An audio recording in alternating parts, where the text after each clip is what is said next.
Cinema వాళ్ళు ఒక్కరోజు అతను పొయ్యి వస్తే సినీ ప్రముఖులందరూ అతని ఇంటికి వెళ్ళి అతనికి మొత్తం ఏదో కాళ్ళు చేతులు యాక్సిడెంట్లో పోయినట్టు కన్నీళ్లు గారుస్తారు. ఈ సినీ ప్రముఖులు ఒక్కరైనా హాస్పిటల్కి పోయినరా అధ్యక్ష? నేను సూటిగా తమ ద్వారా సినీ ప్రముఖులను నేను అడుగుతున్నా అధ్యక్ష. తల్లి చనిపోయి 9 సంవత్సరాల పిల్లగాడు బ్రెయిన్ డెడ్ అయ్యి ఆక్సిజన్ అందక 20 రోజుల నుంచి హాస్పిటల్లా కోమాలో ఉంటే ఈ సినీ ప్రముఖులు ఒక్క రోజు కోసం పోలీస్ స్టేషన్ పోయిన ఇంటికాడ క్యూ కట్టి ప్రభుత్వాన్ని తిడుతున్నారు, నన్ను తిడుతున్నారు, అతన్ని పరామర్శిస్తున్నారు. ఏమైంది అధ్యక్ష? అతను కాలు పోయిందా, కన్ను పోయిందా, చేయి పోయిందా, ఏమైనా కిడ్నీలు దెబ్బతిన్నా, ఏమైంది?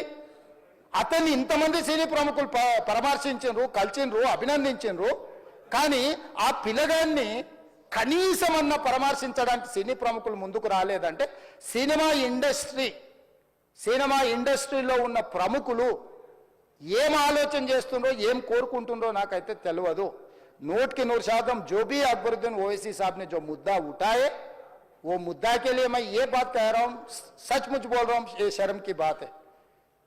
20 दिन के बाद भी इतने 1 दिन के लिए उनको पुलिस स्टेशन को लेकर गए तो हाई कोर्ट भी इमीडिएट अजर्नमेंट मोशन, लंच मोशन ले लिए, उनका बेल भी दे दिए, सब कुछ. आधी रात को 11-12 बजे अपने लोग बोल रहे थे जेल का दरवाजा खोलो, 12 बजे उनको छोड़ो. अरे भाई कहाँ है प्रोविजन? कहाँ से छोड़ू मैं? ఒక క్లారిటీ కోసం ఈ ట్వీట్ పెడుతున్నాను. నేను షూటింగ్ నుంచి ఊరు నుంచి రాగానే వెంటనే హాస్పిటల్కి వెళ్ళాను.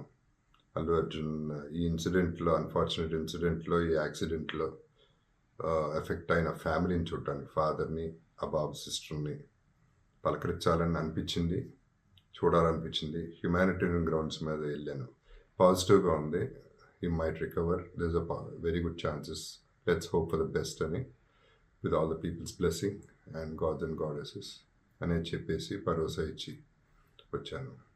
I wanted to go and అందరికంటే ఎక్కువ ఎఫెక్ట్ అయింది ఆ ఫ్యామిలీ కాబట్టి ఆ ఫ్యామిలీకి సపోర్ట్ ఇద్దాం అనే మై ఎక్స్టెంట్ సపోర్ట్. పబ్లిసిటీ చేయలేదు కాబట్టి, ఎవరికి తెలియలేదు కాబట్టి ఈ మాట వచ్చింది. అది ఐ జస్ట్ క్లారిఫైడ్ ఇట్.